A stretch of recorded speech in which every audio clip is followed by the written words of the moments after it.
अक्सर हम छुट्टियों पर जाते हैं खुशियां मनाने, थोड़ा सुकून पाने। लेकिन क्या हो अगर आपकी सुरक्षा से ज्यादा अहमियत मुनाफे को दी जाए।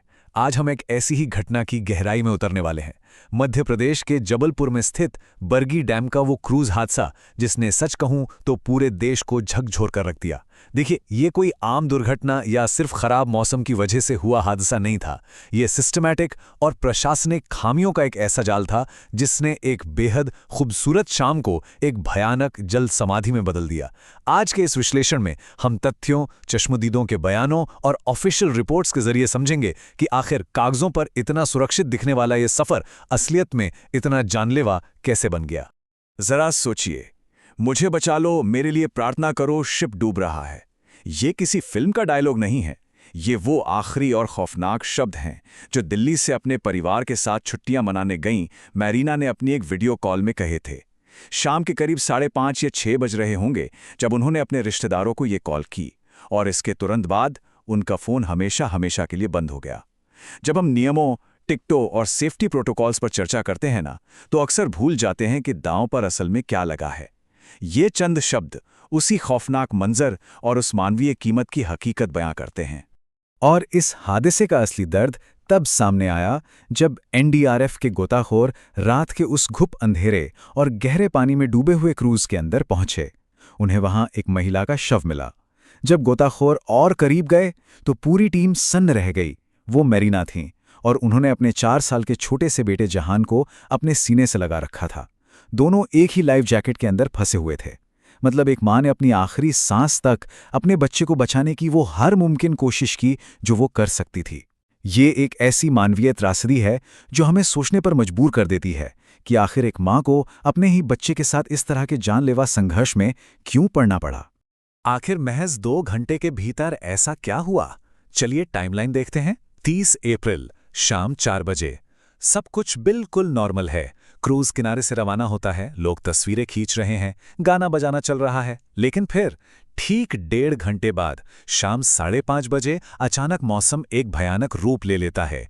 तेज आंधी, जबरदस्त बारिश, और फिर महज आधे घंटे के भीतर यानी शाम 6 बजे ये पूरा का पूरा विशाल क्रूज किनारे से सिर्फ 300 मीटर की दूरी पर पलट जाता है। एक बिल्कुल नॉर्मल सी बोट राइड मिनटों के अंदर एक ऐसे बुरे सपने में बदल गई जिससे बाहर निकलना नामुमकिन था। 70 ये कोई रैंडम नंबर नहीं है। 74 किलोमीटर प्रति घंटा। ये उस दिन हवा की वो खौफनाक रफ्तार थी जिसने बरगी डैम की उन शांत लहरों को मौत की दीवारों में तब्दील कर दिया। लेकिन क्या ये सब बिना किसी वार्निंग के हुआ? बिल्कुल नहीं। जो लोग किनारे पर खड़े थे उन्होंने हाथ हिलाकर चिल्ला चिल्लाकर क्रूज ऑपरेटर को वापस आने की चेतावनी दी थी। हद तो यह है कि क्रूज पर मौजूद एक 14 साल की बच्ची तक ने ऑपरेटर से कहा था कि भैया मौसम खराब हो रहा है, बोट वापस ले चलिए। लेकिन इन सभी चेतावनियों को पूरी तरह इग्नोर कर दिया गया और ऑपरेटर बोट को आगे ही ले जाता रहा। और लापरवाही सिर्फ मौसम को लेकर नहीं थी।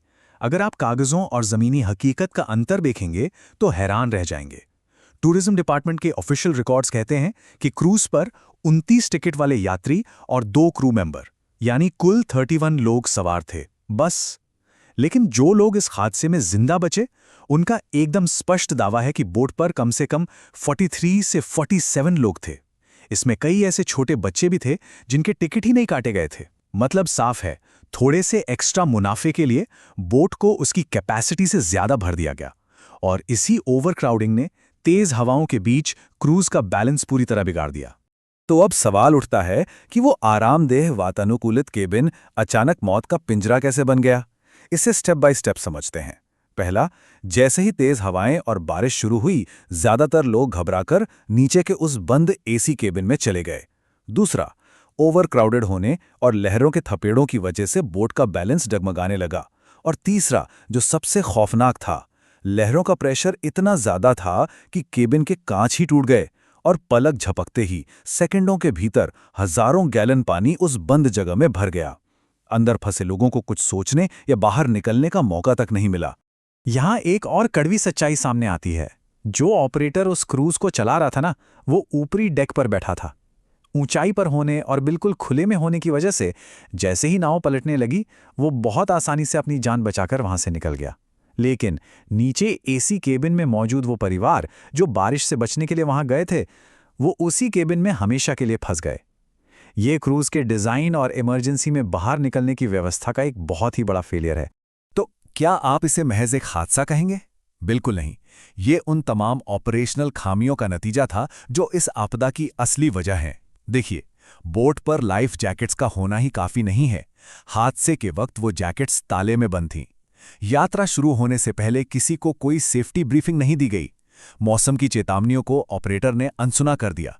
और सबसे शर्मनाक बात, जब पानी क्रूज में भरने लगा तो क्रू मेंबर्स के पास ऐसी सिचुएशन से निपटने की कोई ट्रेनिंग नहीं थी और वो यात्रियों को उनके हाल पर छोड़कर भाग खड़े हुए। इस बात की गवाही खुद उन लोगों ने दी है जिन्होंने मौत को इतने करीब से देखा है। एक सर्वाइवर का बयान सुनिए, रोंगटे खड़े हो जाते हैं। यात्रा से पहले हमें लाइफ जैकेट नहीं दी गई थी। जब नाव डूबने लगी तब मेरे पिता और बाकी लोगों को खुद ही उन्हें खींच कर बाहर निकालना पड़ा। उस पल की कल्पना कीजिए, पानी तेजी से अंदर आ रहा है, बोट पलट रही है और लोग अपनी जान बचाने के लिए लाइफ जैकेट्स के लिए धक्का मुक्की कर रहे हैं। ये एक ऐसी अफरा तफरी थी जिसे सिर्फ और सिर्फ थोड़े से नियमों के पालन से रोका जा सकता था। इस पूरी सिचुएशन को समझने के लिए हमें एक शब्द पर ध्यान देना होगा, संस्थागत लापरवाही या इंस्टीट्यूशनल नेग्लिजेंस। इसका मतलब ये नहीं है कि बस किसी एक इंसान ने गलती कर दी। ये उस पूरे सिस्टम का फेलियर है जिसे लोगों की सुरक्षा तय करनी थी। आपके पास कागजों पर सेफ्टी सर्टिफिकेट हैं, नाव पर लाइफ जैकेट भी रखी है, लेकिन अगर वो जैकेट संकट के समय ताले में बंद है और आपके क्रू को पता ही नहीं है कि इमरजेंसी में क्या करना है, तो वो सर्टिफिकेट महज कागज का एक टुकड़ा है। और यही लापरवाही इस क्रूज दुर्घटना में साफ साफ दिखाई देती है। मैरीना ने अपने 4 साल के बेटे को बचाने के लिए जो किया, उसे अपनी ही लाइफ जैकेट के अंदर छुपा लेना, वो एक मां का बिल्कुल स्वाभाविक फैसला था। लेकिन सर्वाइवल का विज्ञान यहां कुछ और ही कहता है। एक लाइफ जैकेट हवा के एक गुब्बारे की तरह काम करती है, जो एक इंसान का वजन संभाल सकती है। लेकिन जब गहरे पानी में 2 लोग, वो भी डरे हुए और छटपटाते हुए, एक ही जैकेट के सहारे हों, तो वो एक्स्ट्रा वेट और पानी का खिंचाव उस जैकेट की कैपेसिटी को पूरी तरह खत्म कर देता है। अगर क्रू ने पहले ही उन बच्चों को अलग से लाइफ जैकेट पहनाई होती, तो शायद आज ये माँ बेटा हमारे बीच होते। बचाव कार्य यानी रेस्क्यू की बात करें तो वहां भी हमें 2 बिल्कुल अलग तस्वीरें दिखती हैं।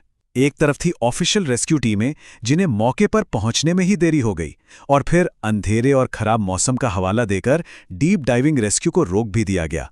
और दूसरी तरफ थे वो स्थानीय गांव वाले और कुछ मछुआरे जिन्होंने बिना किसी मॉडर्न इक्विपमेंट के महज रस्सियों के सहारे तुरंत पानी में छलांग लगा दी और कई लोगों की जान बचाई। ये साफ दिखाता है कि हमारा ऑफिशियल इमरजेंसी रिस्पॉन्स सिस्टम कितना धीमा और अप्रभावी साबित हुआ।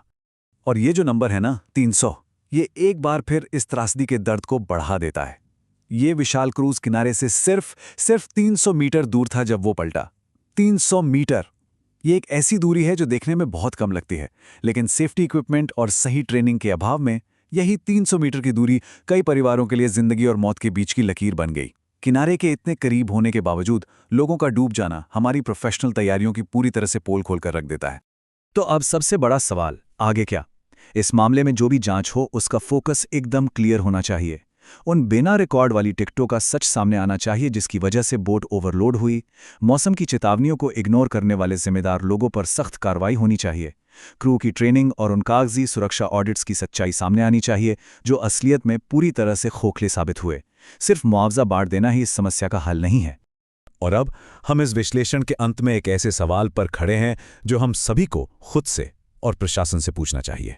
क्या एक माँ और बेटे का ये बलिदान कोई ठोस बदलाव लाएगा? क्या अब सेफ्टी रूल्स सच में लागू होंगे या फिर एक बार फिर मुनाफा इंसानी जानों से ज्यादा कीमती साबित होगा? अगली बार जब हम या हमारे अपने ऐसे किसी सफर पर जाएं तो क्या हमें सिर्फ अपनी किस्मत के भरोसे ही बैठना होगा? सच कहूं तो इसी सवाल के जवाब में भविष्य के सुरक्षित पर्यटन की चाबी छुपी है। इस चर्चा में मेरे साथ जुड़ने के लिए आपका बहुत बहुत धन्यवाद। अवेयर रहें, सुरक्षित रहें और हाँ,